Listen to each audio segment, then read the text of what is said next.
light? Light is a small portion of vast electromagnetic spectrum.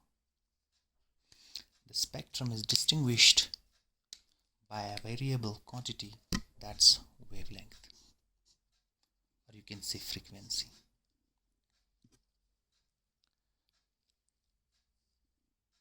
This variable quantity, when changes, it changes the color of the light from red to violet.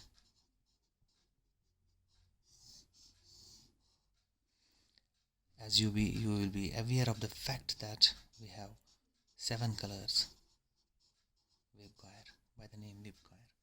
When this variable quantity changes, the color changes from red to violet. The ancient people knew that the light travels in straight path. However, when a ray of light hits a surface, say a mirror, it no longer travels in straight path, rather it bounces back and travels in a new straight line.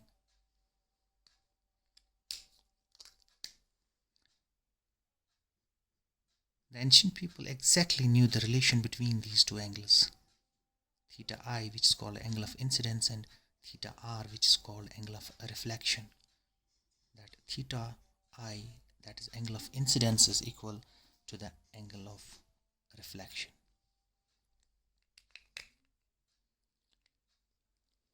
However, there was a problem. This is very simple proposition, but a problem becomes difficult when the ray of light travels from one medium to the another medium. When the ray of light travels from one medium to another medium, it does not travel directly in a straight line. Rather, for example, if this is angle of incidence, this is angle of refraction, you no longer find that angle of incidence is equal to the angle of refraction.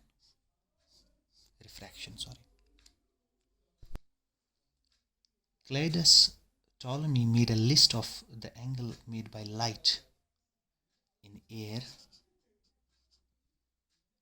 and in water when a ray of light travels from air to the water. He found that when the angle of incidence in air is 10 degrees, this angle is 10 degrees, you will get an angle of 8 degrees in water.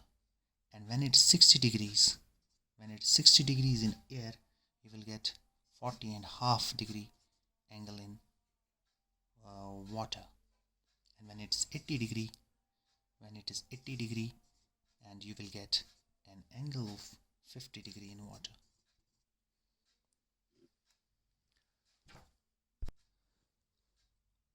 These careful observations made by Ptolemy did not lead him to an equation. An equation was must. So it was not until 1621 that William Bode Sinnel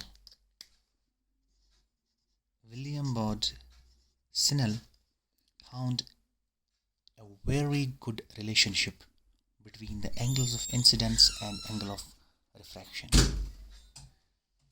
That relation was sine of angle of incidence is equal to some constant multiplied by sine of angle of refraction. This law is called Sinnel's law, after the name William Bode Sinnel.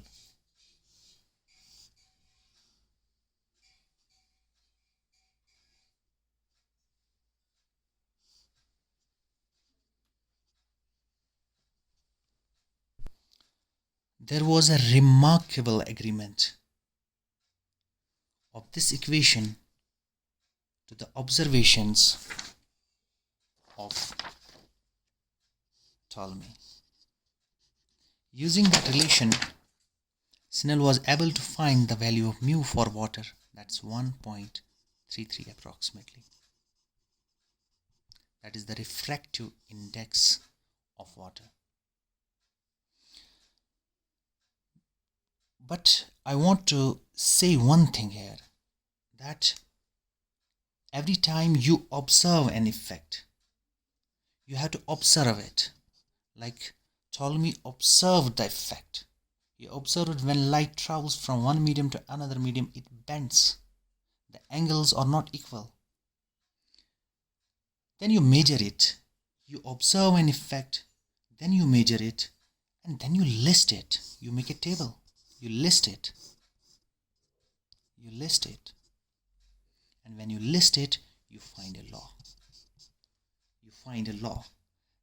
But that law must agree with these observations without any exception.